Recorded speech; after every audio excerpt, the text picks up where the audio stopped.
اسرائیل مجھے بتا رہی ہے کہ اب وہ کندہار کے قریب ٹوری کوٹل کے علاقے میں اپنا ملٹری بیس بنانے کی منصوبہ بندی کر رہا ہے۔ مارچ کے پہلے ہفتے را کے 3 افسروں نے کندہار کا دورہ کیا۔ دیکھا جائے تو پاکستان میں اورنگزیب کو ماننے والے بڑے لوگ ہیں، تو میں کہوں گی کہ وہ لوگ کلیم کرے بھارت سرکار سے کہ اورنگزیب کی قبر کو پاکستان بھیج دے، یہاں پر دفنا دیا جائے۔ اور حافظ سعید کانسٹنٹ جسے کہتے ہیں نا خطرے میں ٹارگٹ نمبر 1 ہو سکتے ہیں۔ نمبر 1 ایک تو اٹیک اعزاز ان کے گھر پہ ہوا تھا نا، جہاں پہ وہ بلاکس کی وجہ سے گاڑی آگے نہیں گئی تھی، اور اس وقت بھی وہ گھر پہ موجود تھے جب شیشے ٹوٹ گئے تھے۔ بالکل ٹھیک بات، بڑا ڈیڈلی اٹیک تھا۔ میرے حساب سے اورنگزیب کے چرتر اور اس کے اتہاس کو پڑھنے کے بعد اس کے قبر پر ہگنے کی جگہ بنانی چاہیے۔ ان افسروں میں ایک کا نام انوج ہے، دوسرے کا پرمیش اور تیسرے کا نام پون راکیش ہے یا راکیش۔ نمبر 2 مولانا مسعود اظہر۔ اب مولانا مسعود اظہر جو ہے وہ ریکارڈ کے اوپر موجود نہیں ہے، یعنی کہ وہ اوپن نہیں ہے، لیکن ہمارے پاس جو اطلاعات آئی ہیں کہ مولانا مسعود اظہر کو بھی بڑے شدید خطرات۔ کس کے نام سے مسجد بنتی ہے؟ اورنگزیب کے نام سے، بابر کے نام سے، ٹیپو سلطان کے نام سے۔ کیوں بھائی؟ تم مغلوں کے ونشج ہو، تم مغلوں کی امت ہو، نہیں تم پروفٹ محمد کی امت ہو۔ میرے پاس اطلاعات یہ ہے کہ 16 کے قریب ایسے رہنما ہیں یا ایسے مذہبی عسکریت پسند رہنما ہے جن کو خطرات لاحق ہیں۔ 4 کے نام میں نے آپ کو بتائے۔ کہ اگر مشرق میں بیٹھا ہمارا دشمن اٹھ کر ہمارے مغرب میں آ کر بیٹھے، وہاں اپنا ملٹری بیس بنا لے، تو کیا پاکستان کو چپ رہنا چاہیے؟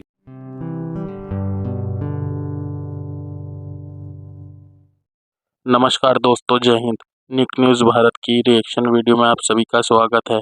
دوستو، جیسا کہ آپ نے شروعات کی ویڈیو میں دیکھا کس طرح سے بھارت میں ٹیرر اٹیک کرنے والے آتنکوادی اب اپنے ہی دیش پاکستان میں مارے جا رہے ہیں۔ دوستو، حافظ سعید اور ابو غدر کو مار کر 72 ہوروں تک پہنچا دیا گیا ہے، لیکن حافظ سعید کی ابھی پشٹی نہیں ہو پائی ہے۔ دوستو یہ وہی آتنکوادی ہے جو ممبئی ٹیرر اٹیک، اری، پٹھان کوٹ جیسی گتیودھیوں میں شامل تھے دوستو، اور انہی کے دیش میں نپٹا دیا گیا ہے۔ اور ایسے 23 لوگ ہیں جنہیں پاکستان میں مار دیا گیا ہے اگیات حملہ آوروں کے دوارا۔ اور دوستو، پاکستانی میڈیا میں یہ چرچا چل رہی ہے کہ یہ بھارت کرا رہا ہے، اور بھارت نے کابل میں اپنا بیس بنایا ہے اور وہیں سے یہ آپریٹ کرتا ہے، اور پاکستانی میڈیا میں یہی چرچا چل رہی ہے۔ لیکن دراصل دوستو بات یہ ہے، انہیں ہر جگہ سے ٹھوکا جا رہا ہے۔ ٹی ٹی پی الگ سے ٹھوک رہی ہے، بی ایل الگ سے ٹھوک رہی ہے، طالبان اور ان نون گن مین بھی انہیں ٹھوک رہے ہیں۔ دوستو چاروں طرف سے اب ان کی مار پڑ رہی ہے، تو یہ اپنی میڈیا پر رو رہے ہیں۔ تو اسی ٹاپک پر چلتے ہیں آگے کی ویڈیو کی طرف۔ دھنیہ واد۔ یار سب سے پہلے تو ہمیں یہ بتائیں کہ وہ کون سے لوگ ہیں جن کو دشمن ملک پاکستان کے اندر ٹارگٹ کر سکتا ہے، اور یہ کتنی عجیب بات ہے کہ ہم تو اسٹریٹجک ڈیپتھ والے ملک تھے، اور ہم تو اپنی جو ڈیفنس اسٹریٹجی ہے وہ دوسرے ملکوں تک لے جا رہے تھے، اور اب پاکستان میں ہمارے لوگوں کو ہی نشانہ بنایا جا رہا ہے۔ آصف، بالکل آصف، یہ کہانی آپ کو پتہ ہے کہ ویو ہے ایک، جس میں پاکستان میں مختلف انڈیویجولز کو نشانہ بنایا جا رہا ہے۔ آج سے 2 روز پہلے ایک واقعہ رونما ہوا تھا جہلم میں۔ جہلم میں رونما واقعہ یہ ہوا تھا کہ ابو قتال نام کے ایک عسکریت پسند رہنما جو سابقہ جماعت الدعوہ سے منسلک رہے تھے، ان کا اصل نام تھا ضیاء الرحمان، ان کو قتل کر دیا گیا تھا نامعلوم افراد کی طرف سے۔ ابھی تک اس واقعے کا مقدمہ درج نہیں کیا گیا۔ سچی بات یہ ہے کہ اس واقعے کے بارے میں میرے پاس جو سب سے پہلی اطلاع دی وہ ہمارے دوست الیاس صادق وٹو ہیں جہلم میں۔ انہوں نے مجھے فون کر کے بتایا کہ اس طرح ایک واقعہ ہو گیا ہے اور کوئی بڑا رہنما جو ہے وہ مارا گیا ہے۔ پھر جب میں وہ چیک کر رہا تھا تو اس کی جو فردر اطلاع ہے میرے پاس بھی آ گئی اور الیاس کے پاس بھی آ گئی، پھر اس نے بھی اپنی انفارمیشن دی، میں نے بھی اپنی شیئر کی۔ تو انیشل کریڈٹ گوز ٹو ہمارے دوست الیاس صادق وٹو کے ساتھ، جو کہ جہلم کے مقامی جرنلسٹ ہیں، ڈان بڑے کے پیارے ساتھ کام انسان کرتے ہیں، بھی ہیں، بڑے اچھے جرنلسٹ بھی ہیں۔ تو ویل ڈن۔ اچھا، اس واقعے کے بعد آپ کو پتہ ہے پورے میڈیا میں، جو پاکستان کا میڈیا ہے اس میں بھی اور ہندوستان کا جو میڈیا ہے اس میں بھی، آصف، ایک پوری جسے کہتے ہیں نا کہ ایک جنگل کی آگ کی طرح یہ بات پھیل جانا، وہ پھیل گئی بات۔ اب میرے پاس جو اطلاعات آئی ہیں ان سرکلز سے جو کہ ماضی میں عسکریت پسندی میں ملوث رہا ہے، اور ظاہر ہے ٹارگٹ چونکہ وہی لوگ ہو رہے ہیں۔ آپ کو پتہ ہے گارجین اخبار نے بھی ایک خبر دی تھی کچھ عرصہ پہلے کہ گارجین کا یہ کہنا تھا کہ را نے اٹیک کر کے پاکستان میں کچھ لوگوں کو مارا ہے، 15 کے قریب کی غالباً انہوں نے لسٹ بھی دی تھی، لیکن جو اصل نمبر ہے وہ اس سے زیادہ ہے۔ اب اطلاعات یہ ہے کہ 4-5 نام میں آپ کو بتا دیتا ہوں، ویسے بندے زیادہ ہیں لیکن میرے پاس جو نام کنفرم ہوئے ہیں ان کا میں ذکر کر دیتا ہوں کہ جن کو بڑا شدید خطرہ لاحق ہے پاکستان میں آج بھی۔ اور دہشت گردی کے اس گھنونے دھندے میں افغانستان کا سب سے بڑا اسپانسر بھارت ہے، جو وہاں سالانہ اربوں روپیہ خرچ کر رہا ہے۔ تو پاکستان میں دہشت گردی کے لیے بھارت نے پہلے پاک افغان سرحد کے ساتھ ساتھ اپنے کونسل خانے قائم کیے تھے، اور ان کونسل خانوں میں سفارتکاروں کے روپ میں تعینات را کے آفیسر سازشیں کر رہے تھے۔ تو پاکستان کے احتجاج کے بعد یہ کونسل خانے امریکہ نے بند کروا دیے، لیکن بھارت نے اب افغانستان میں کھل کر کھیلنا شروع کر دیا۔ چڑیل مجھے بتا رہی ہے کہ اب وہ قندھار کے قریب توری کوٹل کے علاقے میں اپنا ملٹری بیس بنانے کی منصوبہ بندی کر رہا ہے۔ مارچ کے پہلے ہفتے را کے 3 افسروں نے قندھار کا دورہ کیا۔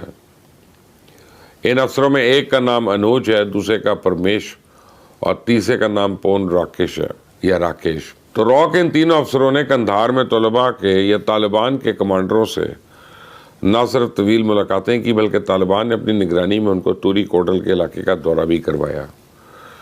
تو اب آپ مجھے بتائیں کہ اگر مشرق میں بیٹھا ہمارا دشمن اٹھ کر ہمارے مغرب میں آ کر بیٹھے، وہاں اپنا ملٹری بیس بنا لے، تو کیا پاکستان کو چپ رہنا چاہیے؟ کیا میں افغان طالبان کے اس اقدام کو پاکستان دوستی سمجھوں؟ کیا پاکستان کو اپنا سافٹ امیج برقرار رکھنے کے لیے اپنے برادر اسلامی ممالک کو اس سہولت کاری کو نظر انداز کر دینا چاہیے؟ تو اس پاکستان دشمنی کے باوجود کیا ہمیں افغان مہاجرین کی میزبانی کرنی چاہیے؟ تو میری رائے میں تو آستین کے سانپ کو کبھی معاف نہیں کرنا چاہیے۔ افغانستان کو اینٹ کا جواب پتھر سے دینا چاہیے۔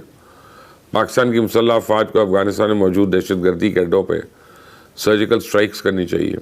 حافظ سعید، آلدو کے حافظ سعید کے اوپر پہلے بھی اٹیک ہو چکا ہوا ہے، ان کے گھر پہ اٹیک کیا گیا تھا، جو کہ سب جیل میں، آپ کو پتہ ہے حافظ سعید جو ہیں وہ ایک جیل میں ہے اور ان کے گھر کو سب جیل قرار دیا گیا ہے، ان کو سزا مل چکی ہوئی ہے عدالت سے۔ حافظ سعید کے اوپر اٹیک ہو سکتا ہے، اور حافظ سعید کانسٹنٹ جسے کہتے ہیں نا خطرے میں ٹارگٹ نمبر 1 ہو سکتے ہیں، نمبر 1۔ ایک تو اٹیک اعزاز ان کے گھر پہ ہوا تھا نا، جہاں پہ وہ بلاکس کی وجہ سے گاڑی آگے نہیں گئی تھی، اور اس وقت بھی وہ گھر پہ موجود تھے جب شیشے ٹوٹ گئے تھے۔ بالکل ٹھیک بات، بڑا ڈیڈلی اٹیک تھا، بڑا ڈیڈلی تھا۔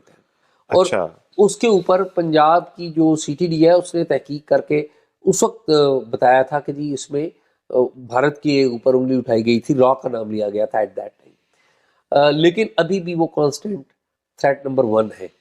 نمبر 2 مولانا مسعود اظہر۔ اب مولانا مسعود اظہر جو ہے وہ ریکارڈ کے اوپر موجود نہیں ہے، یعنی کہ وہ اوپن نہیں ہے، لیکن ہمارے پاس جو اطلاعات آئی ہیں کہ مولانا مسعود اظہر کو بھی بڑے شدید خطرات ہیں۔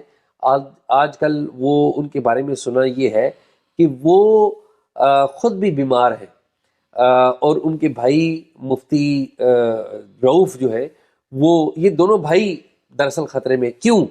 مولانا مسعود اظہر آپ کو پتہ ہے آصف کے ہندوستان میں قید تھے، پھر ایک طیارہ ہندوستان کا ہائی جیک ہوا، یہ دہشت گردوں کی طرف سے ایک کارروائی کی گئی، اور پھر ان کو مسعود اظہر کو یہاں پر لایا گیا، اور ان کے ساتھ عمر سعید شیخ بھی ہوتے تھے، وہ بھی اتفاق سے بھی لاہور میں ہیں، ان کو نظر بند کیا ہوا۔